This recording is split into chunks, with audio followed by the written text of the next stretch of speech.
What's up, Jacksonville? Welcome back to another episode number 6 to the 904 Unfiltered. I'm Chip Davis. This episode is brought to you by Miggy Sunglasses, Your Epic Vibes.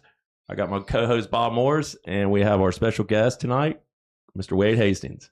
Hello. Welcome, Wade. There you go. Hey, you like that one, huh?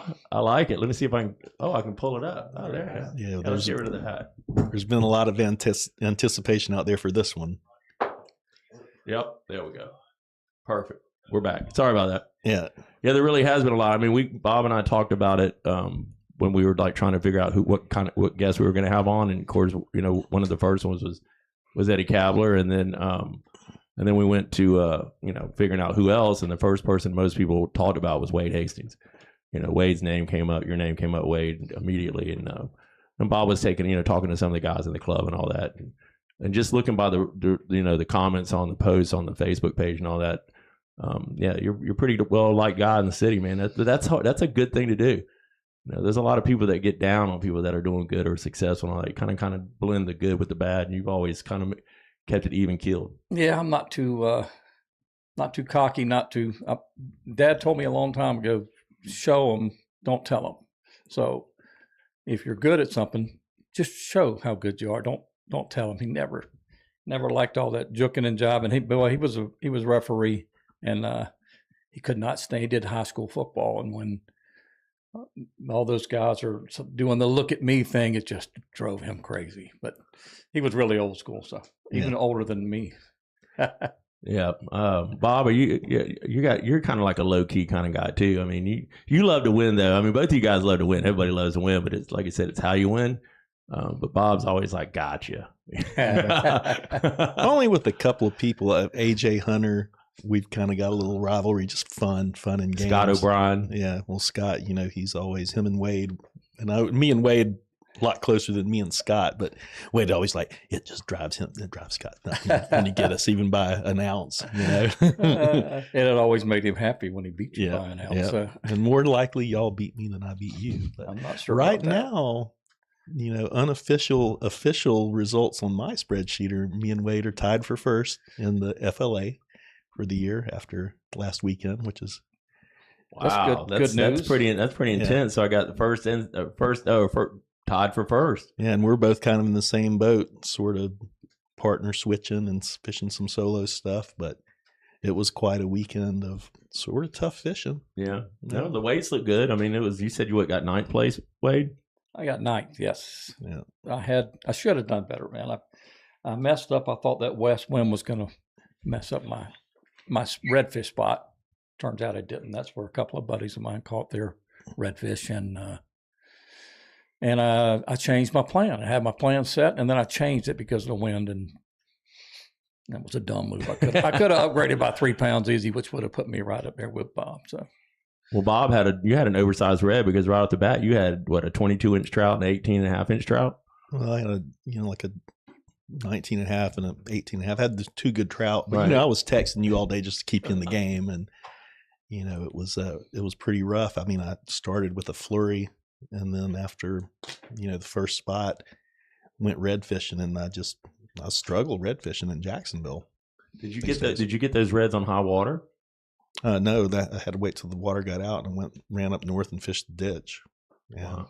There was just a couple places that normally hold schools, but the schools weren't there. They were just singles, and it was blind casting at Little Mirrodine. Was that the 17? Mm-hmm. New one that I just got out of strike zone. He got the color the day before the tournament. Yeah, Charlie Tuna was unloading when I was in there. I'm like, that looks pretty good. I'll try that. And Bob goes, "This is what I'm catching them all on." I'm like, "What the hell is that, man?" I knew it was a mirror lure. I've never seen the color. Sometimes we all get hung up on colors. I mean, it's Bob's always said it best. It ain't what is it? Ain't chartreuse. It ain't no use. So any color you want, as long as it's chartreuse. That's what they say. Chartreuse is definitely one of my favorite colors. Red and white is another great color. We all love red and white, but anyhow, so we all know we got Wade Hastings here with us, and we're going to kind of dive into the history of Wade Hastings. That's what people want to hear. And so Bob, you're the man you got the Bible right in front of you. Yeah, well, he brought some notes and sent me a picture of all his trophies today, but I always like to start out, we've all got a story of how we got into it. And I know we talked about it a little bit at the last meeting, but tell me about, you said you were in Jacksonville when you were six weeks old? Yeah, I think so. I was born in Albany, Georgia. Dad was in the Air Force, and there was a base there. So my mom was from Waycross. Dad was from here, and so I think I lived in Albany for about 6 weeks and been here ever since. So I'm a Florida boy. Yeah, no doubt. True local, and you know, I didn't come here until the late 80s, but I'd like to know, you know, what was it like back then? Were you out in Mandarin running around, or? No, we lived on the north side in Highlands, and it was a great place to grow up. Tons of kids everywhere. I was born in 56, so I'm 69 now. So as a kid, you know, Jacksonville it was still as big as it is now, but it wasn't as populated. And you didn't find a traffic jam anywhere. But anyway, we fished. My dad was, like I said, in the Air Force and moved back here. I fished with my brothers, and I got 2 brothers, Richard and Chris, and 2 sisters, Kathy and Terry. And Richard and Chris were both fishermen, but Chris is a really good fisherman. He and I fished for brim and warmouth off the dock. We had a place on Lake Delancey down on the Ocala National Forest, and just a great place. I mean, I was like a country boy trapped in the city. I lived in Jacksonville, but we had a place in the Ocala National Forest, Lake Delancey, which a lot of people know about from years ago. And then we had some hunting property in Citra, about 300 acres of hunting property. So we could escape with my dad, my brothers, and the rest of my family. We always had family reunions every 4th of July, Memorial Day, Labor Day, all that. So we were always at the lake. So that's where my love of fishing came from, bass fishing in particular. So artificial mostly, but we fished with shiners too, and put shiners out overnight on the dock, and there'd be a gator or a turtle on the end when Dad would paddle the boat out there, and that was always exciting to see a 10-foot gator on the end of the line. He don't know what he's digging in the weeds for, and he starts backing up. So I knew it was something big. But yeah, that's my dad instilled fishing and hunting in me and taught me everything. And is your dad still alive, Wade? No, he died in 99 at 67 years old. We lost him to brain cancer. And sorry about that. Yeah, it's just the worst thing ever happened to me. But yeah, because I mean that's 99 is a long time. 26 years ago. Yes. Wow. And your mom still alive? Yes, 92. She's doing great. I have an aunt that's 102 and still kicking. Well, you're 69. You look good for 69. Wade, I don't know how that tournament fishing, man. I'm telling you, Bob got me back into it 2 times. It was like I was hurting afterwards. So I mean, it's just you look good, and so jumping ahead real quick, and so bass fishing is kind of like you bass fish, Bob.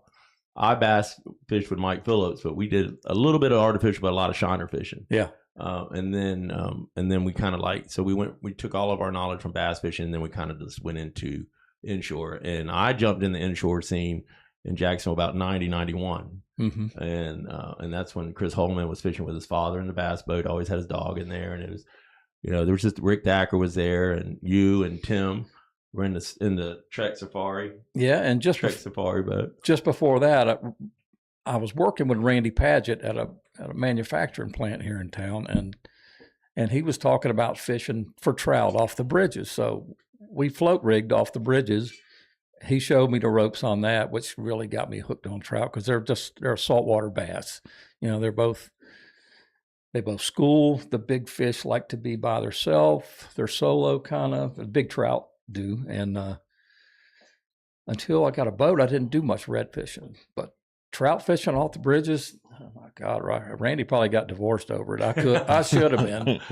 Oh yeah, they're talking about the Clapboard Bridge, the Browns Creek Bridge, the Fort George Island. I mean the not the Heckscher, but the Nassau Sound Bridge. Especially Nassau. Yeah, it was where the bigger trout were. Yeah, my buddy I don't know if you remember that guy Rick that used to hang out up there at the boat ramp early in the 90s. He was kind of the one that showed me how to do artificial. He loved to float fish because he did both back then too, but he loved to float fish. The Nassau Sound Bridge and the Fort George. And he always said, when you get the big ones and they're coming in immediately, the big girls are coming in when they're coming in the spring. Yeah. because they're ocean bearing fish. Yes. And so, he'd head them off right there at the pass, man. He nailed one. And my biggest trout, which is 9 1/4, came out of Simpsons, which is 32 inches long. Oh, that's funny because Randy's biggest one came off the bridge there at San Randy Padgett's. Yeah. Biggest, a 9.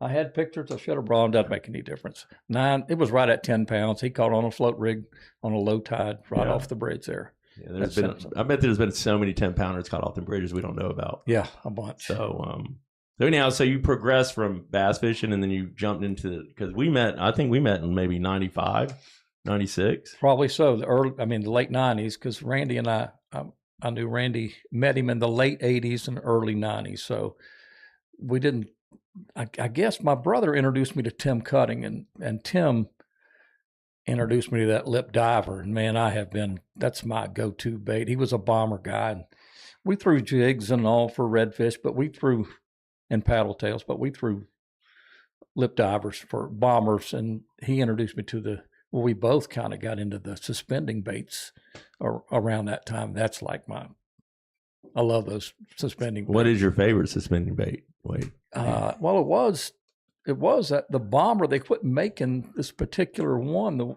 There's a Pro Series that would dive a little deeper, like 4 to 5 feet instead of 1 to 2, like a regular bomber. Topwater floats back up pretty quick. These just they're slow rising, but in 7, 8 feet of water, oh my gosh, it was great. Game over. Yeah, it was good. Jeff Dry was the big lip diver guy too, so. He loved that 1 to 2 foot. He loved that blueback silverside bomber. He got so many monsters off white shell. He's got that one on video with Grady. It's like almost 8.5, 9 pounds. So, Bob, you got what? So keep us going there, Bob. So, well, we kind of, I want to get into, when did you start tournament fishing for, inshore? And I've got, we can start looking at some stuff in the Bible. I know. Pretty much. He's all in the Bible, man. It's like every page has got Wade Hastings on there, man. Pretty much started with, my first tournament was a bass tournament in Rodman with my brother-in-law, Bill Brooks. And we won that. And so I started looking at the tournaments in Jacksonville, and I've been doing some trout fishing with Randy. So we fished a couple of tournaments, and then we would fish whatever little tournament was coming up. There was you had the Mitzi skiff, and you had the the IFT. That was the first real. Wasn't the first one because Grady was pretty. I think it was the first one that we actually had a trail. Yeah, I think the IFT was the first trail. And I actually sent Bob a picture the other day. It was Mike Phillips had sent me, and it showed, I think we did 5 tournaments, and then we had the championship. And I think Raymond McCauley won the championship, him and Steve Lavasek. But that was a year bump, and I just kind of like dominated. I think we had 2 first, a third. You got that picture, Bob? I got it right here. I'm going to show this one. Yeah, well, I think I remember that tournament because me and Tim were sitting on a little point in Broward, and this boat comes flying up. And both of them throw spinner baits. I remember that. So we'd been there about 30 minutes, and they came up on the other side, and boom, here comes this big, I don't know, looked like a 7-pound redfish. Me and Bum caught it on. You know what he caught that on? It was an old Snagless Sally. Was it? That he took a Dremel to. Remember the Snagless Sally was yellow. It had the 2 weed guards. Yes. So he got rid of those, and he was in. Roger was pretty innovative. And he took it and was taking a Dremel, and so he left the treble hook on it. We had no trailer at that time, and it just had the skirt. And that oyster bed over there is just gigantic. Yes. So anything you throw on it, you're gonna get hung up. Yep. And you and Tim were on the north tip. Yes. And Bump goes, God damn it, someone's on the spot. I'm like, Don, and we're in that Eagle skimmer. It had a 40 Yamaha on the back. We come pulling up, and then. You weren't there 5 minutes. He was there. Bob, he threw that thing. He threw it with a spinner rod, and he threw it out there, and it's like. There it is, and then you guys, you can have it. That was Bump. That was just Bump. I was like sitting in the thing, I'm not trying to look at you, and he was like, "We're out of here." But we had already fished it, and you guys were fishing used water and caught it. So I'm looking at this thing right here, and it's God, I'm so blind. So we got a first, a ninth, a third, and a first. Okay. That's what we ran. That was a hell of a run. That was 99. That was 99, right? Well, that Okay. was a 99 one, and so it was 99 IFT Classic contenders, and it had wait, what do I see? Hastings cutting right there. So you had a 10th, an 18th, a 32nd, a first, and then you had a 14th that year. The first was the one we won at Palm Valley that year. No shit. Yep. Yeah, Well, so we were in Jacksonville, but yeah, we won. Dang, you're sneaking down there in my. Okay, all right, that was early. Let me look at Bob Morris real quick. Where's Morris at? Who'd you fish with then, Bob? Oh, you were with Ted. Ted So you had a 5th, and that big one we had in April. That was a big one that Jeff Dry got 2nd, Okay. and then Mike Phillips got 3rd. So Bob had a 5th, a 24th, a 36th, 18th, and an 18th. And that's when Bob said, I'm going to school. Because I remember talking to you, because I remember Bob going, what the fuck are y'all doing, man? And I just saw Bob immediately. Because you could do both in that one. You could live bait and artificial in the IFT. So, and I know, Bob, you were still throwing a little bit of spoke rigs with Ted. And you were just and you were throwing a 7M because you're catching some. So Bob was like, what that did right there was like the next year in 2000, all you started seeing is Morris. You know, I think that's when you and Jamie kind of hooked up too. Well, so looking back, I'm seeing Wade. Looks like in '98 you started with IFT, but I've got this 2001 Triple Challenge you won. Yep, me and Randy. Yep, and it looked like you had finished 2nd in the spot tournament. Yes, it says I here. did. And so that was the last year of the trip. No, it wasn't last year. Next to last year of the Triple Challenge. Yeah. But you look back through these results, and if you weren't winning the slam, you're getting a check in the redfish or the trout or the flounder. And that was how a lot of us were. You know, you may not win the whole thing, but everybody's getting paid. And that was the cool thing about that format. It really is, because it's nice to have, like, you know, and come home with a check from mama. I mean, you're gonna have your payout for your slam, and then they always, red, trout, and a flounder. Yeah, you come home with 3 or 4 checks. That wasn't bad. Especially if you're in the Calcutta. I always tell people, bet on yourself. I mean, I remember one year in the flounder pounder, we went all the way down to Little Man, and he finished 4th. So the top 3, nobody was in the Calcutta, and he walked away with almost $800-900 of Calcutta money. I mean, it's kind of hard to lay a bet on yourself, if you're not confident going into it. But damn, you'll kick yourself when you ain't got it. You got that right. If you ain't in it, you can't win it. That's what Scott used to say. So, and I know he's always putting his money in Calcutta. There's certain people. Bob Morris is one of them. There's always been certain people that they're always hunting down there. Who's doing the Calcutta? That's all they used to tell me at the captain's meeting. Where's Dufek? Look, Dufek's head. He's like walking around with his pen and all that. Because there's always been some decent, tournaments within the tournament. So sure. So you were in with, looking now, we did the Mitzi tours, and that was all right when the FLA started. And I'm looking here at the first mid-year newsletter, and you were in first place in the points. So you started the club from day one. Yes. And I'm sure, like me, you've stuck with it. I did. It's important to us. It's fun. I missed one year. Me and Scott got miffed about something. I don't remember what it was. We fished the first tournament without paying our entry fee for the year, and we won it. What kind of controversy did that cause? We didn't fish anymore, so. Oh, wow. Okay. That was, I think that was the second year. I'm not sure, but we got, I don't know, Scott. It was more Scott. Scott was unhappy about something, and it may have had done something to do with another tournament that we got DQ'd on because we drove to the weigh-in site with a truck.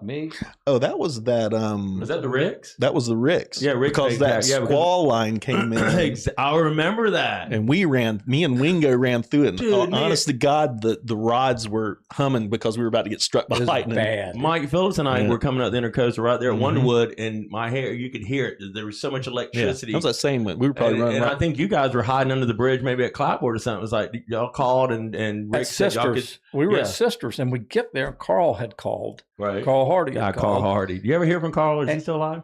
Yeah, we hear from him time to time. He's shown up.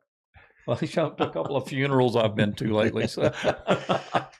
But Carl. Yeah, he was a trip. But anyway, Carl had called in, and Chris Holloman and his dad, and then me and Scott, and then Carl Hardy were all there. And he called in and talked to Rick, and Rick said, "Come on, man, put it on the trailer. Let's go. We'll call it it's fine. Come on, bring it on in. So we were at the Sisters Creek Ramp. We loaded the boat up, came back. I remember that day. We get almost there, and I call, and I'm talking to Rick, and Rick says, sneak around back. And I said, I ain't sneaking around nowhere. He sounded just like Rick, too. What are you talking about? And Scott said, what?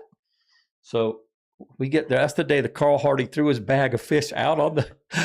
I remember this is all at Isle of Palms. It was right where Rick's bait tag was in the Isle of Palms parking lot. Because me and Bump really didn't weigh in that much, and we were just kind of like getting the popcorn because it was like getting crazy. No. Let's wait around here because I got the standings. So Wade and Scott were 4th for the year. You and Roger were 5th at the end of the year. So that was pretty. That was the second year, 2000, 2004. Me and Suki came in 1, 2, 3, 4, 5, 6, 8th, and then in the championship, me and Suki got 2nd, and Wade and Scott got 4th. So we got you in the championship, and you and Roger got like 7th. Damn, and that was a 2-day deal. Yeah, and that was the first time I ever fished with Chuck Dellinger. Oh, Chuck D. Yeah, because Suki went to the poker tournament in Vegas or something, and Chuck came in as an alternate on day 2 of the tournament for me, but. You know, the funny thing back then is there was just a lot of tournaments going on. You know, this redfish thing was kind of taking off. You know, the triple challenges had died, but then you had Rick's come out. You had that Mitzi tour. You had the lure club. So it was fun. Yeah. Yeah. And then, like you said, then Grady was firing up the redfish tour, yeah, you know, which was, you know, coming around. It was a blast, too. I mean, the triple challenge and then the redfish tour. Grady ran a good tournament. He ran a interesting, the raffles, everything was good about that tournament. They were very interesting, very fun to fish, and it was like a big deal.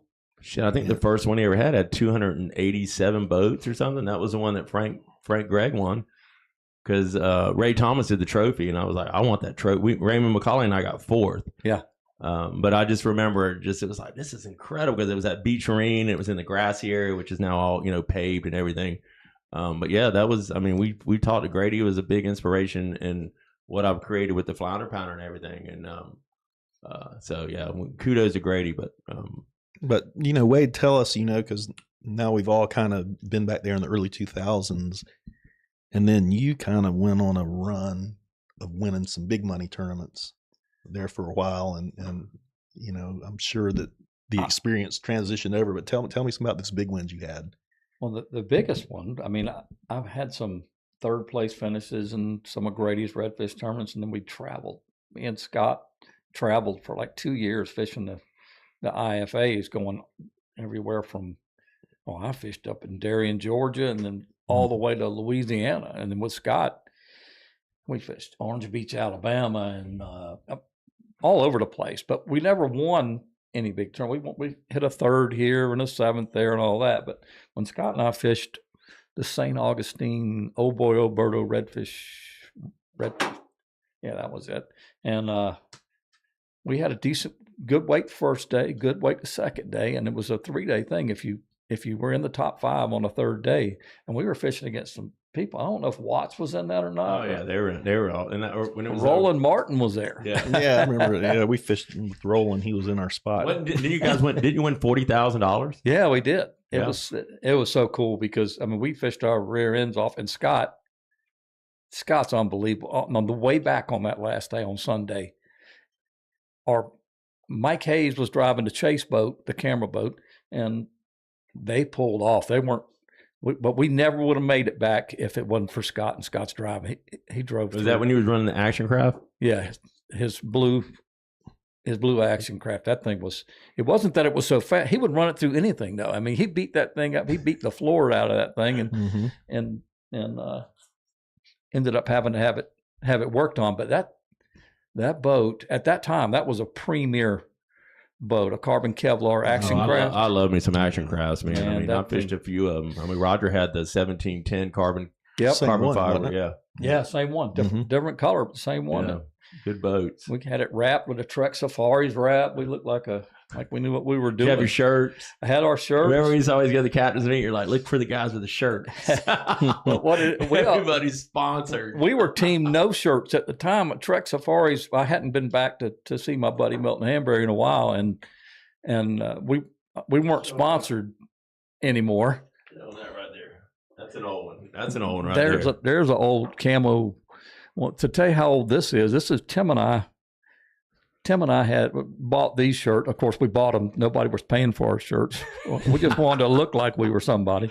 Stewart's Bait and Tackle on Beach Boulevard. You remember that? Wow, that's going back. Way back there. Well, damn. Well, that's who our sponsor was. In other words, we got a few packs of free jigs and you got some jaw jackers, and that kind of stuff. And then. Oh no, he's breaking them out. Look at this, Bob. It's almost like he's ripping them down. That's another one. That's a good one there. And that's a Columbia shirt. That's the shirt that Scott and I were both wearing when we won this tournament. Oh boy, Alberto. See, it's got the Realco wrecking on it. Oh yeah, Scott always. And it had Arlington Bait and Tackle from Bill. That's right. Yep. And that was a big deal. And we didn't even wear these. We hadn't been fishing for Trek for 2 years, but we knew we had a chance on. We knew we had a chance. So that seemed like it might have been. We wore that on the last day. Yeah. 2007 sound about right? Yes. Because I see here, I've got in my book, I didn't make it to day 3, so I've only got day 2 standings, but you were in third on day 2. And what, did they reset on the final day and you won, or did they? Yeah, they reset. You go to 0. What a day. It was terrible. Fred and Herb, did they get a 0? I don't know. They were ahead of you after 2, because I remember Fred and I had fished. We talked about before we broke down, and we were up on this bank in Fernandina, and I said, "There's reds over there," so we trolled them over and caught reds. Well, I'm like, that MFer went back to that same spot and beat my head, and he did. But he's like, "No, I went around the corner." I'm like, "Yeah, whatever, bro.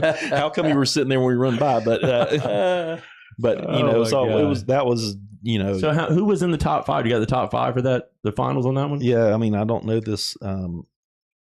Randy Hendrick and Brian Alderman from Clearwater were in first after day 2. Fred and Herb Payne second. Scott and Wade third. Frank Gibb and Mike Greenwood in fourth. Those were St. Augustine guys. That's what it says. And then Al Keller and Bill Faulkner from Naples. Like I said, wow, the out-of-town boys did good then, huh? Yeah. Well, they had figured it out. Yeah. Well, all you do is find the high water, know where the oyster beds were. They never saw a tide like they get up here. When they came from Tampa and Sarasota, they were always talking about our 4.5 foot, 5 foot tides. Yeah, they'd fish those jetties too. Yeah, they did. They were getting out there, getting on that deep water. But that was so that was your biggest win, you think?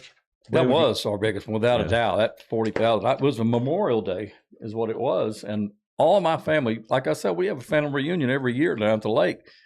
And so I made the phone call afterwards. I'm sitting there on the cell phone, and they're all my family is sitting around a table at lunchtime or supper time or something, and there are probably 30 people there. So I call, and my wife answers. I said, "Guess what?" She said, "Well," I said, "We won." She said, "We," and the whole room on the phone, I could hear it. It erupted like a cheering section down at the Jaguars game. It was awesome. It was a great feeling. It is a great feeling. It's always good when you win, because you call your loved one. I mean, when Teresa and I were engaged, I paid off her engagement ring by our winnings in '99 because we got married in 2000. Yep. So every time Roger and I won money, I would go to the layaway and put money on it. So I was able to, every little bit helps. But 40 grand's a nice paycheck. It is by far the biggest we'd ever had. Scott has won some boats and stuff with a high value. Yeah. Me and Tim won a boat one time. You didn't get it, though, we just never got it. That was a good. What was supposed to be a Mitzi skiff? It was a Mitzi. We had our picture taken in it, and in a boat sitting on a trailer, a nice, pretty Mitzi skiff. And we won. We didn't have a trophy, but we won $200 for a big fish or something. But that's what we won. And so, I'm sitting here admiring the boat and everything. Oh no, this isn't the boat. It's in the mold over it. Yeah. So they were all Talleyrand, right? So we keep bugging him, and we keep bugging him, and that was Tony Mitzloff. Yeah, but Tony, I mean, you know what I mean. But I think it was with his brother. His brother was the bigger problem. Yeah, Tony, and I still talk to Tony a lot and all that through social media. But Mitzi Skiffs was a great skip. But what was the name of the boat that Scott was giving away in '99? It was like what was the name of that? Sailfish. Yeah. Yeah, so he gave. I think the championship they gave away the Sailfish. I think Pat Stinson won it. When the first tournament. Yeah, they were giving away. With Donald Wortman. Yeah, almost every tournament they were giving one away. Wow, can you imagine that? Just getting a boat every tournament. We didn't even know what was coming. Now you look at them. With all the different tours they have and the go lives, and I mean, even though I don't tournament fish, even though Bob brought me back into some tournament fishing, it's almost like when I surf, but even though I don't surf anymore, you're always a surfer. Well, even though I don't tournament fish, you're always going to be a tournament angler if you tournament fish before, and you won some big ones. Like when Mike and I won the Redfish Tour Championship, it was a 3-day tournament. That was our biggest win. That was a great win. But those ones will stay with you forever. So I'm always watching, not knowing maybe only a quarter of the field. Like I'll see you and Jimmy Pache. Jimmy's very consistent. He is. You and Bob. I mean, I see Scott O'Brien. I mean, and then you look at the new guys that are coming up, like, Scott. I mean, Walt and the boys like that. And it's just kind of cool that you start seeing the different generations of anglers that are. But then you got Bob still winning. It's cool unless you're fishing against those guys. You don't want to take their money. I don't want to give you no pointers. I want to take your cash. But here's the funny thing though and we were talking the other night. I don't know if there's anybody other than us two that have stuck through it the whole way. Yeah, no, from the early days. People come and go, and a lot of people come and go. And I admire that. And I was telling Bob, like you said, I faded out kind of after I bought the restaurant and Tyler was born, and then he got the diagnosis and all that. So I kind of like faded out of it.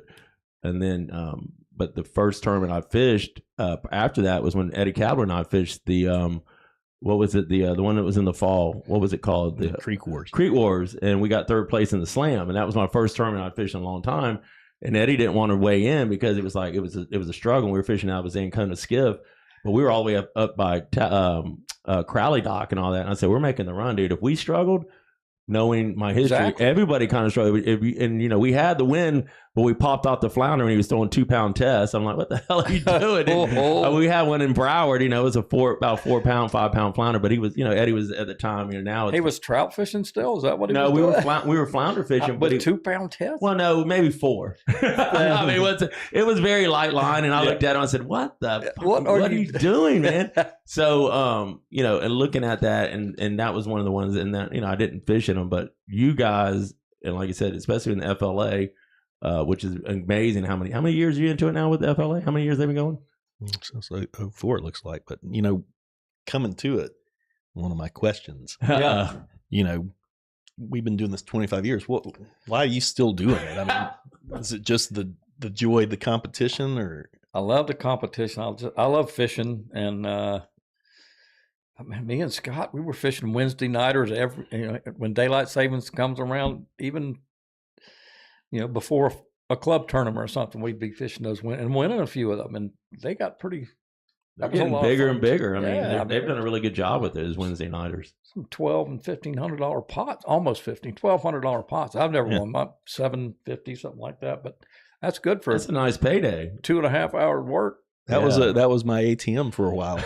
Yeah. Yeah. I mean, and now, I'm sure daylight savings is going to flip in March, and I know Walt and Chris got it really big. I mean, they're talking about doing like an Angler of the Year type thing, keeping points. But the first two, in the springtime is when they'll get the most people. Oh, yeah. And they'll have them packed. That first one that they run, because it'll be springtime and the trout's going to come and play. Now here we are back in, talking about consistency. And I think you're a lot like me. You pride yourself with your consistency. You're going to get a win every once in a while, but win's a lot of luck. But I'm looking here, FLW comes to town, and who's right there? 4th place, Scott and Wade. You just look through here, ESPNs, Damn, that is the Bible, Bob. You guys were always there.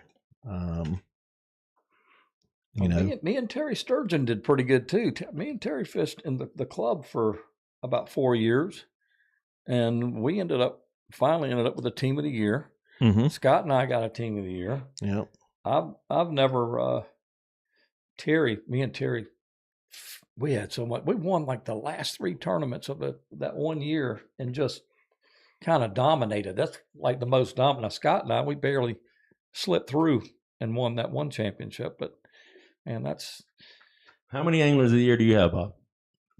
With 2. the FLA? 2. How many do you have, Wade? How many what? Angler of the Year for the club. 2.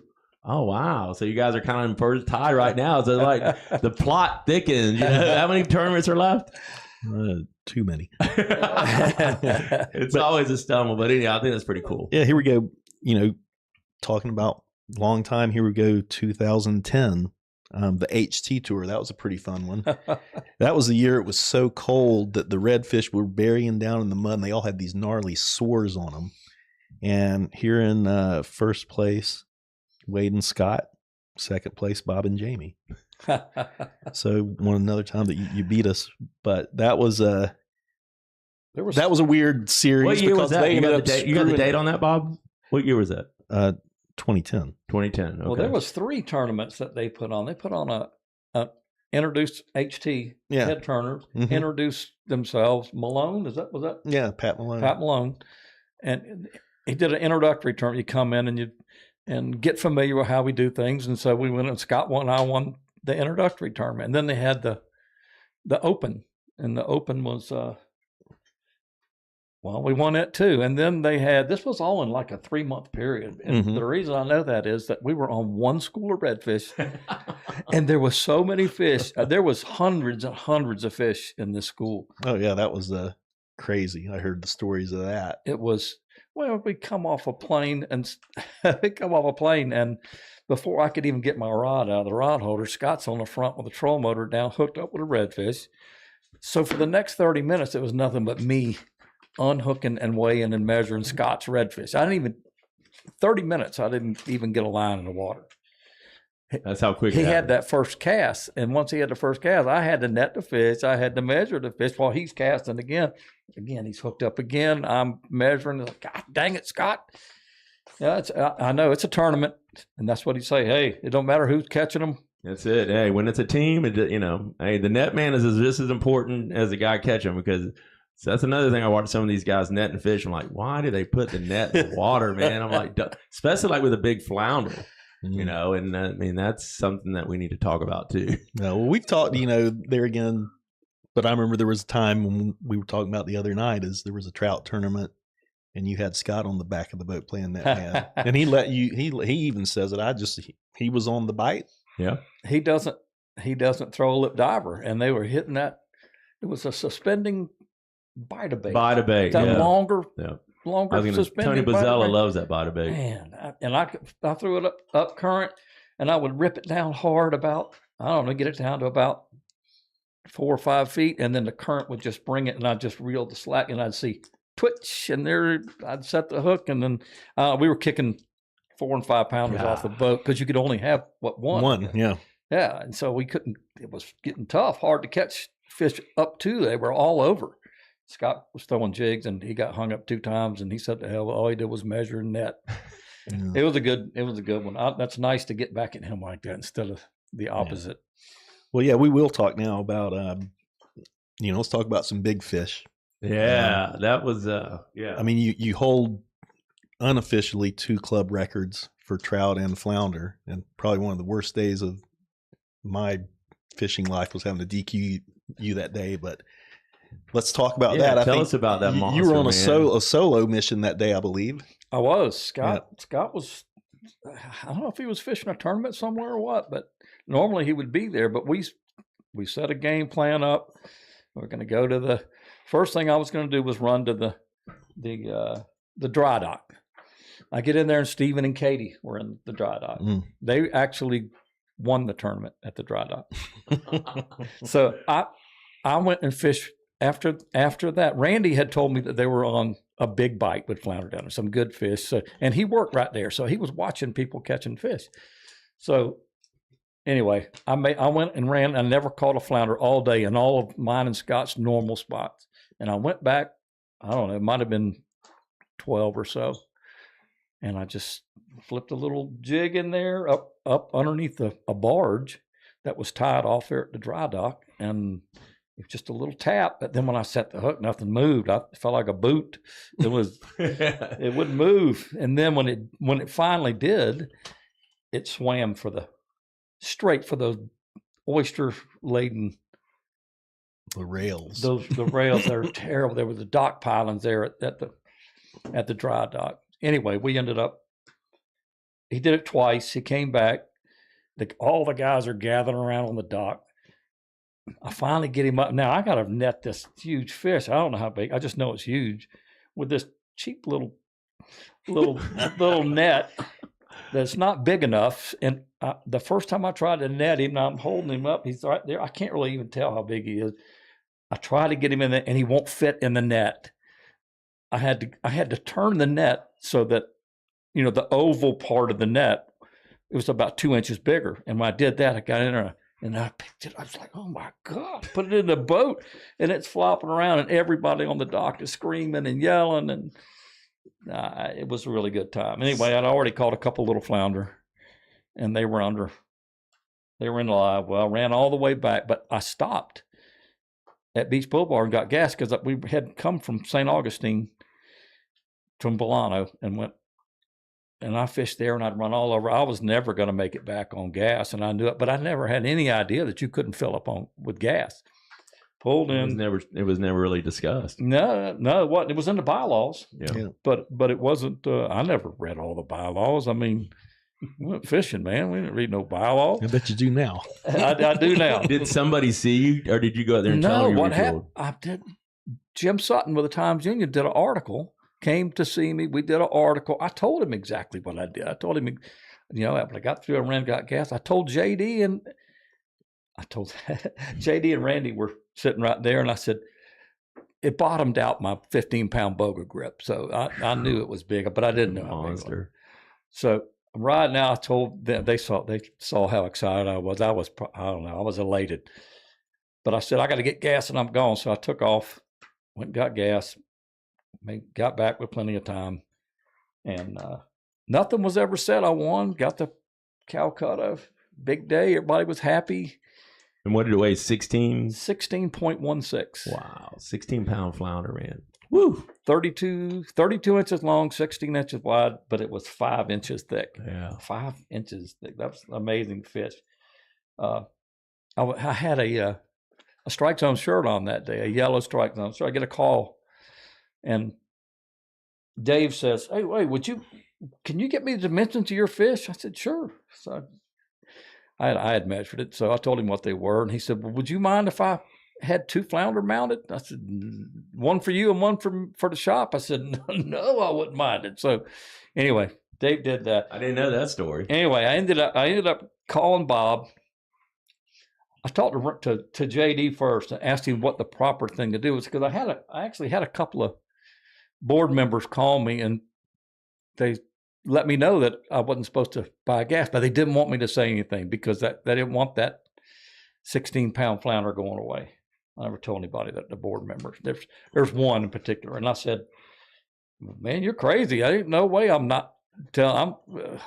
I hung up the phone. I called JD. JD said, Bob's the tournament. What were you? I was the president. You were the president. Yeah. Call Bob, ask him what to do. So I called Bob. Bob said, I told him what I'd done. That article's been out. Everything. I mean, it's all out there.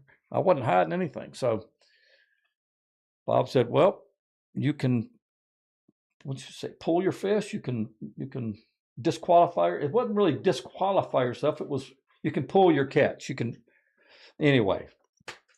He DQ'd me, which is what was supposed to happen.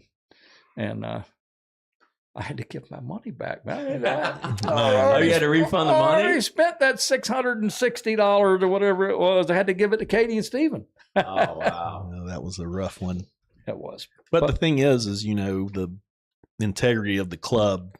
And back then, I mean, now it's a little more loosey-goosey. Back then, I mean, there were guys that were hawking over that damn bylaws. Yeah. Moved 1 inch the wrong way, and you had that vocal minority in the back of the mudville that would be oh my god, that was a whole nother place in itself. Hey, right we didn't do the bio, you got to vote 2 months ahead, and blah blah blah. There were some guys that were real sticklers. Your partner at one point being one of them. Yes, he was. The tournament director. They helped write him, I guess. So he wanted to stick with them. But that's important. It is, and that's a problem you see a lot of times on the pro tours these days. There's a lot of controversy sometimes, and if you're going to have rules, just stick to them. Yeah, and I had everybody. I DQ'd my buddy that would have won my flounder pounder. I think it was 2016 or 17. My buddy Bert Geiger, and I've known him for a long time. And I had to DQ him 2 pounds because it was dead. He caught the fish weight 8.24 at Mayport early in the morning. He had the old Lappy Hughes with the live wells. Didn't have really release wells yet. Yeah, and he put that thing in there and it beat itself to death. And so he came up there, and he got 4th place. So I mean, he'll never probably, I mean, that's like you said, you have to, even though we're all friends. I mean, rules are rules, and you gotta play by the rules. But, Now then, so not to be deterred, I think what we ended up doing as a consolation, but it was the truth, is we came up with the Sportsman of the Year, and Wade got that award, and that's kind of gone by the wayside, unfortunately. But he fessed up. It wasn't like we did a investigation. He came right ahead the very next day. He's like, hey, and we agonized over it, and we had to do that. But you came back not long after that and popped up like almost over 9 pound trout. 946, I think. Yeah, let's talk about that one. Yeah, I want to hear about that one. Well, here again we got Scott O'Brien. We weren't fishing together. I was fishing solo, and I'm fishing in, I don't know, at the time I didn't think, Scott told me he wanted to fish there, but I thought it was on a different tide. Anyway, I went in there. It's all of 9-10 inches deep, and there's a roll down. And I'm throwing a Sebile, and I throw the Sebile, and this fish hit, and it just like a wall, and Chuck was fishing. They saw it. Chuck was fishing with, they thought it was a red. Yeah, Brian Clark. Yeah, him and Brian Clark were fishing. They thought it was a red. And they're watching me, and it's taking me forever. They're trying to figure why it's taking so long to get, because, man, I finally got that fish up, and when I put him in the net, the back treble hook of that Sebile came out of his mouth in the net. I brought him over, put him in the boat. How big's that red? I said, it ain't a red, buddy. That's a trout. That's a good one, man. A 9 pounder. So is that the club record? Oh yeah. Yeah. Yeah. God, that's 9 pounds, man. That's stud for a long time. Yeah. 15 years maybe. You got any more of them Sebile stick shads? I do. Was it the blood one that had the blood in it? No blood. It was the like a mullet color with the liquid, with the black and gold, or salt and pepper. Was it the big one? Was it like the 114 or no? It's a 90. Oh, see, I like that. I like the 90. The 114. Some people are like, it's too big. I was like, well, there's times when you can throw it. The suspending unit, and you can throw a sinker, but you got to work it so fast. Yeah. I never liked the sinkers. I always do the suspenders and just snap it. Oh, I just constant. It's hard. It cuts the water, man. It does. It really does. That's pretty tight. So what do you figure? I mean, I've had this theory in mind is, you've got watermen and then you've got outdoorsmen. I consider you an outdoorsman. So you got the woods and the water, both pretty nailed down. It's kind of in your DNA maybe. I mean, when you get out there, do you kind of get a feeling I'm going to get this big bite when you get them big ones, or is it just happenstance? I mean, because no, I always feel like I'm gonna. And that's you come in with a lot of big fish. You gotta He's the hunter. Think that big one is going to be the next fish every cast.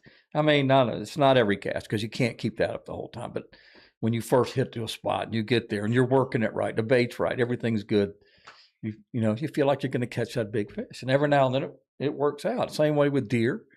I've killed some nice deer. You were talking about your knees, and man, I went to a place in Illinois with my two brothers this year, and I killed an 8. My brother killed an 11, and we're walking up. Most of Illinois is like Florida, it's flat. This place is not. This place is hilly. My legs were burning so bad going up these hills and on ridges, and it was a lot of fun being my brothers. I mean, being 69 years old, Wade, you still do a lot. I mean, you do a lot more than a lot of people I know at 40 and 50. But being a hunter, I think kind of like, we know how trout are. Trout, redfish or, the reds are reds. But, when you go to a tournament, and especially the Triple Challenge, everybody always had a 7-pound red. What separated it? If it was a fall, maybe a big flounder, the majority of the time was this big speckled trout. And that's why I think you, like Bob and I, we all kind of like that trophy hunt for big trout. That's always. It's the same way with bass. I fished. I probably got 20 bass over 10 pounds. Wow! But I fished at night by myself in a boat. I bring them in. I wake everybody up at the house at 2 a.m. Half of them were hungover because we were partying, but I was up fishing till 3 or 4 a.m. Always on a full moon, and I'd bring them up, show them, and release them, or I'd just release them. But I love big bass fishing and big trout fishing. Now, here's another one that comes to my mind. And I'm a club guy, but what was that one tournament you fished? I remember you saying you ran down towards Goodby's and popped right when the Catch 2000s came out. That was Mirror Madness. Was that Mirror Madness? And what was that, a 7-8 pounder? It's 785. Yeah. And it You was got that what down by Hooters and all that? not far. Okay. There's a set of pylons out there near Goodby's, just before you get to Goodby's. There's effluent on a sewage treatment plant out there. It's not there. It's just a little bit north of that. But me and Cy DeAngelis, first year Cy fished with me. We go and the water was not running right. It wasn't hitting on the pylons. It needed to be going out a little bit farther. And anyway, about 30 minutes later, it's hitting on the edge of the pylons, and I'll throw that Catch 2000 up there and catch a fish. And I get it on, and Cy, it seemed like he was just a kid. He was young buck. He was young. And so I get it up to the boat, and it's a really nice. We call them sewer trout. They're ugly as hell up there, man. They're black. They're nasty. Black. They're black. They're muddy looking on their sides. There's not like a pretty trout near the ocean. Anyway, he goes to net it and he misses it, and the trout goes and he runs. He falls down the boat. Oh, he's about to pass out. He's worried about messing me up and not getting this fish. We already had a red. Anyway, he netted it the second time, and man, he melted in that seat. He was so happy that he got that fish in the boat. And I said, don't worry about it, man. It's not a problem. You do it a while, you know that's going to happen. It's going to, yeah. What you don't want is for the hook to hang up in the net, and then I lost a monster like that. Golly. Well, that's what I'm talking about, dude. When you look at a guy like you knew it wasn't quite right. And fishing with Chip's been the same way. He's like, it's just not right yet. And that's what we say as old guys. We've got the advantage. The young guys can bring out their little sonars and their all this stuff they got now that we never had. But you got to put the right time at the right current at the right lure. Well, if you're not feeling it, I mean, you'll know. But you feel it, don't you? Time on the water. That's what it's all about. How much time Scott and I fish so much. We'd fish every afternoon in the summertime for just 2 or 3 hours. I mean, I don't know how many hours we have in a boat, but it's a lot. Yeah. It's a whole lot. Well, time on the water is everything. I mean, pre-fishing and, even with Bob, I mean, you're trying to get out of town tomorrow morning and just trying to get with life at this age and our, as we're older and all that, it's just not easy for us to say, I'm gone, you got this and that. But just pre-fishing and doing, not making a game plan. Like, those 2 tournaments I fished with Bob, just real quick, just talking about that, it was been, we kind of had a game plan and we stuck to it. The first one was really good. I think worked perfectly. Yeah. And then the last one we struggled. I mean, we came from down south with maybe one fish. Yeah. And 16-incher. Yeah, 16-incher. And then we ended up, and sometimes even if you don't win it, because like Bob said, so many things have to go your way to win a tournament, but to be consistent. So now, Bob, we've had a third, a 6th, and a 3rd. Mm-hmm. That's pretty solid for the last 3. Yeah, it is. Consistency is key. You want to be the one hit wonder, hit a first place and just disappear because it landed on your favorite tide. Well, you look at it, one thing I want to bring up with your career is it's not just always been you and Scott. You've been the consistent, how many guys you fished with, because you're always at the top no matter who your partner is. And I've said to Chip, I'm like, a lot of people don't realize it. To me, it's a team effort. I might be the one that signs up for the tournament, so my name's first, but really my partners. Yeah. I've been blessed to have good ones. I know you have too. Who else on your roster? Yeah. Let's see that. You're building that roster. What do you got there? Let's see. Terry Sturgeon, Scott O'Brien, Jimmy Pache. I fished one tournament with Paul Harness. We won it. It was the Creek Wars. Won kayaks. Well, we sold them. We got Jimmy Calloway was an installer that worked with me. Fished with me one time. We won a tournament. Ran all the way to Fernandina on a spot that was hot. My brother and I fished. Kyle Pache, Cy DeAngelis. That's pretty much, except for, like I said, what about Randy Pageant? Oh my God! Did you fish with Randy? I did fish with Randy. We won that triple challenge, but we fished, Randy and I. Who was that guy that he fished with that had the bass boat? That was Danny. Danny Brown. Danny Brown. Yeah, I remember him and Danny. They won. They won. Yeah. Didn't they win a big one? They won the one out of second. They got second. That was out of Amelia Island. Fernandina. Yep. Yeah, Fernandina. Yep. The one and Danny Brown threw that little old crankbait, and he bounced it off the bottom no matter where he was. And Randy said all he did was net fish for him. I watched them. They almost sunk that bass boat that day. They did. The bilge pump was bad, and I went by them. I'm like, y'all okay? They're like, they're building out the water, with a 5-gallon bucket and all that. But there's one more name you left off that, man. Who is that? Come on, lives up in Georgia now.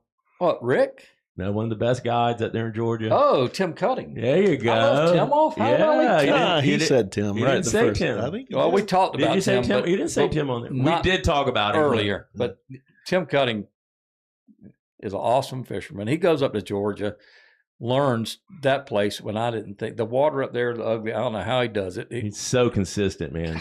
And he is, for his charters, he's always on them. He is. They catch a lot of fish, but people love him. He's a great guy. You remember when he worked at Kuhn Flowers? I do. I used to get all the flowers for free. I was like, hey, Tim, can you hook me up? I need something for, and he'd like, sure. I'd call over there. And it wasn't long after he lost that job, he moved up to Georgia. I think he remarried and married the lady he's with now, his wife, and became one of the, I think he's a solid guide. I mean, if I send people up there all the time, they'll ask me, you got anyone up there? And, Jordan, I was like, go look up Tim Cutting. Yeah. Exactly. So you had a real long list of a roster there, bro. I mean, you and Bob never fished a tournament together? No, we've never fished at all. Well, Bob's easy to fish with, man. I want to beat his ass. I don't want to fish with him. I know. Yeah, sometimes you got to kind of go against the best. It's not true. I like to see Bob. If I can't win, I'd like to see Bob win. So something about I just mutual respect. Yeah. And that's same way. When we fished together, I was just like, because we fished a couple of times last fall. Because we all those years, regardless of people say, it's like I don't fish with a lot of people. Yeah. I always tell people I can tell the first 5 minutes you're in my boat whether you're going to climb in my boat ever again. You're a lot of work. You're getting hung up. So Bob and I fished a couple, and then when he asked me to be his guest, but I knew we just jumped in the boat, man, and I had a game plan. But you have to have some continuity with your partner, man. You can't, and then it becomes like, whose ego is it? It's a team thing, and then one guy gets mad because you're getting all the social media love, but I caught all the fish, and you'll see people go to that. But when you see the consistent, like you've always had a long-standing consistent partner.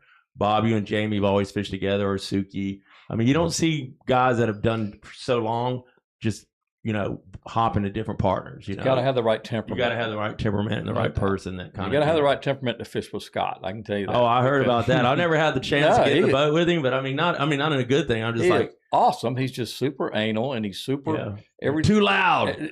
Golly, I had to buy special shoes, and but look at his record. The guy's what he's done. unbelievable. I mean, it's hard to dispute somebody when they put up the kind of record that Scott's put up. He's the best tournament fisherman. I think by far. I mean, he's in the Hall of Fame for me. If I had the best driver. I mean, he'd drive through hell to get us back in that one big tournament. He's a tactician. It was a fire. I mean, lightning struck a house in St. Augustine. It was as bad as we never would have made it back if I was driving. I can tell you that. Because he stood there in the face of that rain with my head down in the rain gear, and he drove the whole way back from, I don't know, Trout River or something. Yeah. And you think Scott will listen to this podcast? He might. Yeah. The last one I talked to him about, I think it was the first one we did. He was on his way to fish with, what's his name? Everett. They got together, and he said, I got a long trip coming up. Shoot me the link and I'll listen to it. I said, well, it's easy listening. I mean, Bob listened to one of mine that we did, and he listened to it on his way up to Virginia when your mom was going back and forth. So, good. Yeah, good when you're driving around. I'd never really listened to podcasts. I like, I mean, and for me, doing the YouTube thing and I'm not really used to, like, when I did radio with Captain Vic, we didn't have cameras involved, so you didn't really have to worry so much about it. But some people like it, but I'll take mine and just put it on YouTube and flip my phone over and just put it through the speakers and just cruise. Yeah. I mean, because if I'm making my own self laugh sometimes, like that's, I'll catch myself laughing about the shit I'm talking about. But it does make for some easy listening, and hopefully Scott listened to it. I hope he listens to this one. I think it's definitely been, it's been I think we got about a few more minutes. We can keep it going. Bob, you got some more questions? I know you do. I do. I want to talk about the health of the river. I mean, you've been fishing the river a lot longer than I have. I think the river's changed a lot. What are your thoughts on what's going on in the river? It's changed a ton, especially for a trout fisherman. A red fisherman they still seem to be fine, but the bigger trout, I was looking back at some of the weights on those tournaments. There was so many 7-pound trout caught in those days. It's crazy. I just don't see it is I think it's a dredging. Maybe it's not, but I mean, it's changing currents changing everything, messed my spot up downtown. I think it's a combination of, number one, pressure. Okay. Every single day in our lives, because it used to be before COVID, people work. Because I used to work, I had a lot of days off during the week, and I'd be out there going, what the fuck? Where's everybody? Nobody works anymore, because like it seemed after COVID, people went to, working at home, Yep. And all that. So pressure. So every one of our community holes, because I mean, a lot of us, that's what we have as community. There's not a lot of secrets. Maybe there's one or two, but I mean, realistically, between all of us, we all, when the big fish show up, if you're the first one there and you hit them before they all get pounded. But pressure, water quality, and dredging, and dredging to me is like, look at whiteshell. I mean, the rocks I think are getting undermined because the river's so much deeper now. So you could go through whiteshell on a good outgoing tide, and you could throw your top water and come in the rocks. It's like, I was there today, it's just, and we got it on a negative 3.6 tide, and there still wasn't a ton of rocks. I mean, it's like, are they just falling over? I mean, sand's washing up on them or something. I don't know. I mean, if the water doesn't hit there the same way as it hit before, because the channel's different. Do you remember the island that was to the east of Whiteshell Rocks? It's not. I mean, the rocks are still there. The rocks are there. Yeah, don't go through there. I found out the hard way. I mean, I wasn't hauling ass. I was going up, moving east, and I was kind of going through there, and I boom, boom, boom. I was like, oh, and it's like lime rock. I mean, I bumped them a little while ago. Yeah, I bumped them too. I got a scarred prop on it, but so. And you've been around for a long time, Wade, the pressure, man, it's, and some things have changed, some of the spots that used to give it up, like we talk about the wall. I mean, that's been what happened to the wall? I mean, the wall was like, that's where you got your first big trout, wasn't it, Bob? Yeah, well, I mean, I think to me, and I know you're in the same boat, we always used to kind of mouth the Trout River to Sisters Creek was the zone. Yeah. Broward Duns, Mill Cove, absolutely, Clapboard, Browns, you didn't need to leave those areas. Yeah. And now, I find myself wanting to branch out. And literally last weekend, I'm like, I just don't have any confidence catching a big red in Jacksonville anymore. I know. It used to be able to go somewhere else. And that's one thing. I mean, I know a lot of guys, gone north in the Sisters and all that. I mean, the redfish is always seems like it stays pretty consistent. I don't redfish as much. I don't go up in the creeks like I should. But redfish creeks are. Do you fish creeks? Yeah, do you? I do. You like fishing small creeks? I love fishing small creeks. For trout? No. For redfish. Yeah. But yeah, the trout. I mean, the majority of my big trout are going to come from the river, And then after fishing with Eddie for a while, then I started venturing further downtown. Started going past the Hart Bridge and heading into actually downtown itself, and catching some pretty decent fish down there. But it was kind of a run. I'm putting in a Mayport. But that's one thing about Eddie. He's always lived right there in the Trout River area, so he's got the best of both worlds. He's got right there to got Blunt Island, and then you're gonna have to turn around. He can haul ass to Crowley and fish that whole area down there. Which I've caught some big. There's some big fish. We've all lost some big ones. I think he's got a cloaking device on his boat because I never see him on the water. Well, he's out there in the middle of the week. You rarely catch him on the weekends. But we had Eddie in here, and he's a class act, great fisherman. Yep. I've fished with him. I've never fished with Wade. I mean, I've known Wade for as long as I've been fishing this river, which is almost 30 some years, getting close. But we've never fished together. Bob and I have fished, and I've fished with Eddie. And Eddie is the kind of guy that it's intimidating, because I know he's such a good fisherman. I'm like, take the front of the boat, dude. Just take it. I don't, I'll get in the trunk. And I do that. And when Bob and I fished that last time, because we'll flip back and forth. But Eddie he's a power fisher, man. He's like, go. He's on that trolling motor. He's moving hard. But, maybe one day, Wade, you and I can just slip out there, man. I'd love to fish with you one day. It's just, I think you and I could jump in the boat and fish, good together. I think so too. Well, you can't be his guest this year. No. Yeah. I mean, that's something. If I'd like to, maybe try to get back into it, fishing as a partner, maybe with Bob next year. Right. I do have to work every other weekend at the hospital. I'm part-time, but it gives me time off during the week to pre-fish. But I have had a lot of fun, rekindling the flame, like you guys, it's never fallen out. Wow. Your flame is still burning bright. Mine has gone up and down with, life changes and stuff like that, but be able to circle back around and do a top 5. And a top 5 in the FLA, which is that was pretty. And we should have had second. I mean, coulda, shoulda, woulda. But one of our trout in that St. Augustine one died, which I was like, damn, Bob, this thing's dead. And because we wouldn't have beaten Walt. Yeah. And then nobody was going to beat them. That was a hell of a sack. But we'd have been right there on Nathan. I mean, we'd have to weigh them all. I mean, but so I was really happy with a top 3. I was like, I got the juice back, and that's really what we're all about. It's about the juice, getting fired up, getting up in the mornings. And Bob's real low key. He's like, yeah, we're going to go pay I'm always like, I was always the guy that's like, what do you mean you're not ready, man? It's 4:00 in the morning. We got to get to the ramp and get the boat in. I was always, but Bob is just always so evil killed. He's just like, yeah, we'll stop and get gas. And, which, it's kind of good for me because it's like yin and the yang. It like slows me down and chills me down. So, what are you got planned for the rest of the year? Are you going to do in the redfish tournaments or? Yeah, I'm fishing that redfish tournament with Jimmy on is it the 24th?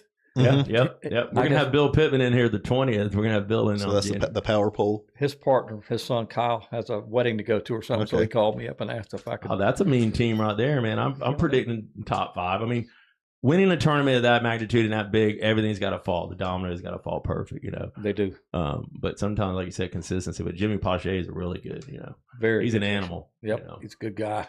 So, well, he's part of your tree. My inner circle. Yeah. That's and I think we all got those. Yeah, we do. You look at that, and I hadn't been able to infiltrate that circle yet. I know Chuck dabbled in there a little bit. He did, and he told me a little bit about it. But that's pretty cool. Yeah, I see people out once in a blue moon. Hell, when Bob and I fished that last one, you don't see as many people as you would think. But there's an underground of guys, but then there's still guys that are still kicking ass like you and Bob. And before we take it off, you got anything you want to say, Wade? I mean, I feel like we covered it all, Bob, pretty close. I mean, I think so. Like I say, I was just real interested in your story and talking more about the old times. But to me, it's just fascinating. I've had a good run, but you've won more money than I have, and I just respect. You ever totaled it for all the money? You think? Have you ever told them how much you won, Wade? No. Heck no. Then my wife would find out. Yeah. That might be something cool, Bob. But just to stay consistent, but I think consistency is key. It's not key. About the money either, because that's you're not going to get rich doing this stuff. No. But it's about the juice. The pride. It's about. Well, I think that's like the FLA is why I think you'd probably agree that it's important to you. It's important. I think it's the proudest thing I do is I see you driving for that Angler of the Year. I mean, that's what you want. I mean, it's basically you can win one, but I know the Angler of the Year. It really is a special thing. The AW, the Angler of the Year is consistency. Well, that's and with 3 species, it's like almost like and the way you guys mix it up, man. Like 2 reds, and then you do the all flounder. Which did you win that one? The all flounder this year? No, second. Okay, so you got it's. But what might throw us for a loop is if they come in with these new trout laws they're talking about with nothing over 19 inches. Yeah, they'll all be fat fish. Yeah. Well, then I don't want to hear no bitching when we can't catch the monsters in. Well, you'll be just adjust the formats. Yeah, we've had to do it before. There was a period when we had the club and trout was closed in January. Yeah, it would used to be closed January and February, I believe. Yeah, flounder too, right? Yeah. I mean, well, now it's the 45-day closure on flounder, so that kind of throws it through a loop. But guys, but the thing about it. The club guys, we're just going to go fish no matter what. I know. Yeah. When that's doesn't what matter what the format is. And that's what I always just tell Bob. I was like, I'm trying to pick a tide. He goes, it doesn't matter what tide. Just throw the date out there. And I always think about that. I was like, yeah, I mean, for my flounder pounder, I kind of used to, not always pick the day because now I was stuck because I had to pick it before the closure. But I would kind of like look for a tide that was kind of engaging, where I was going to get the biggest ones weighed in. But for the club, they just don't care. You just pull it. And if you look at the weather, you say, God, man, it's terrible. We don't need to go fishing on this day. Well, why not? Well, that's like pre-fishing for a club tournament. Every time there was FLA, there was 30-plus knot winds. God. Every time. Rain blowing sideways, freezing water. You guys couldn't ever catch a break. But, well, guys, any last words real quick, Wade? Like I said, we're going to take it off the air here. I mean, it's been a pleasure having you on, man. Not really. Thanks for having me. I enjoyed it. It did go fast. Bob said it always does. It would go fast, and it's... Well, we'll be glad to have you back on again. I mean, like we're into episode 6, we're going to, it's not called recycling, but, sometimes we can bring you back in and we can talk about what's really going on now or something like that. And yeah, sure. Maybe look at what's going on with the redfish tournaments because there'll be like a mid-season thing we can bring in. I don't do much of the redfish tournaments, but if Jimmy needs somebody or Scott, I'd fish for Scott and Steen, Hatchie, whatever. I'm here. Yep. Here you go, dude. It's your wild card right here. And Bob, where are you going tomorrow? I'm going down to Punta Gorda. You pre-fishing? Mm-hmm. We've got tournament on Saturday. It's the Florida Redfish Series. So hadn't been to Punta Gorda in probably 20. You taking 25 years. the fifth wheel or whatever? Like No, we had to bring the house. You taking the Egret or the Hells Bay? The Egret. Okay, all right. Well, keep us up on that one, and yeah, it'll be interesting. I mean, we trying to think back and look at the maps. What did we do 25 years ago? We almost won one down there one time. What was that big long wall? What do they call it? It's that's Longbar. That's in yeah. Sarasota. We ain't gonna run that far. Well, then there's one in Port Charlotte too. There was a long. It's all. Well, you tell me about that off air. Well, guys, listen. Once again, I want to thank Wade Hastings, the man, the myth, the legend. Bob Morris, always, my co-host, and keeps me kind of cool. I mean, I really have enjoyed this session. My producer, Andrew, thank you so much. Got Kenny over there. Episode's brought to you by Miggy's Eyeglasses, Your Epic Vibes. We'll have a banner up there. And next week, I'm going to go ahead and announce we're having Tony Eden, Boatronics. That ought to be a really fun show. I told him to wear sunglasses and all that, but we'll be diving into a little bit of offshore fishing because he is the cobia master, and talk about, boat, what he's doing with that new build. He's got that new build coming out with that hydrofoil. Oh, yeah. Tony. So that'll be next. I think we're going to do it next Wednesday. Okay. We're trying to shoot for one a week, now that we got through the holidays. So guys, I really hate to say it, like and subscribe. I mean, I think it's been a really good episode. I've enjoyed the shit out of it. And we'll catch you next week. 904 Unfiltered. I'm Chip Davis.